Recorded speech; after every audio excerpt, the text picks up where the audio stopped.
welcome back. My name is Richa Mehta and I'm a licensed clinical psychologist with the Rehabilitation Council of India.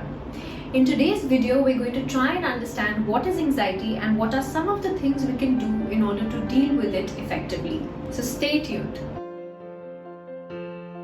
Anxiety is a prolonged, complex emotional state that includes feelings of tension, worry, and apprehension, usually about a perceived or imagined future threat or event, which is likely to be outside our personal control.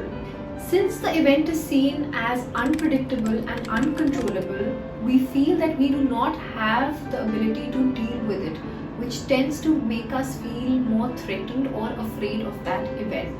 Anxiety is only problematic when it continues at least for a duration of 6 months. Only then is it diagnosed as an anxiety disorder. So a lot of people have asked me if anxiety is necessarily a negative thing. Well, the answer to that is no. Moderate amounts of anxiety actually help us improve our task performance and function better in our daily lives. However, it only gets problematic when the anxiety is too intense, prolonged, irrational and excessive. Anxiety is usually seen as an umbrella term which includes a lot of other specific disorders under it. Some of these are OCD, panic, generalized anxiety disorder, specific phobias and social anxiety. While we're not getting into the details of all of these in today's video, we're going to roughly understand what are some of the common signs and symptoms that we can see running across all of these.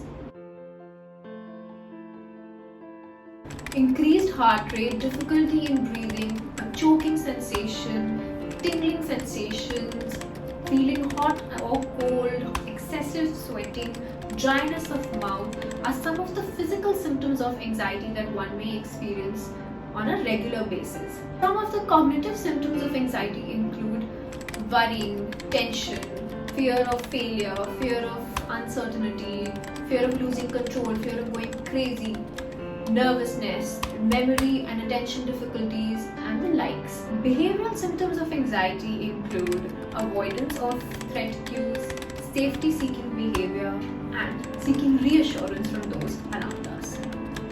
So now that we've understood what are the signs and symptoms of anxiety, let's try and understand what are some of the treatment options.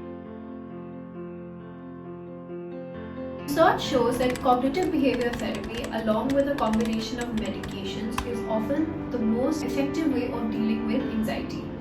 In cognitive behavior therapy, your therapist helps you identify the maladaptive thoughts that are causing the anxiety or triggering the anxiety, as well as maladaptive behaviors that help you maintain that anxiety.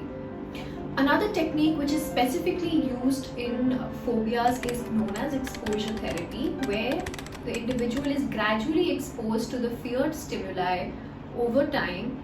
Another effective technique is relaxation. Jacobson's progressive muscular relaxation is one of the most evidence-based ways of managing anxiety, in which we tense and release different muscle groups across the body. Deep breathing or belly breathing have also shown to be effective in helping us reduce anxiety. Last but not the least, medications are also a good option for treating anxiety, at least the physical symptoms of anxiety. However, they should not be used alone, as they do not address the underlying issues or fix the underlying issues that cause or maintain your anxiety. So they're often used in conjunction with or along with psychotherapy techniques. I hope this video was helpful to you in some way. I hope you've learned something new about anxiety and how to deal with it. One thing that you must remember is anxiety is a manageable condition. There is no reason for you to struggle alone with this. So let's move together on our journey of mental health.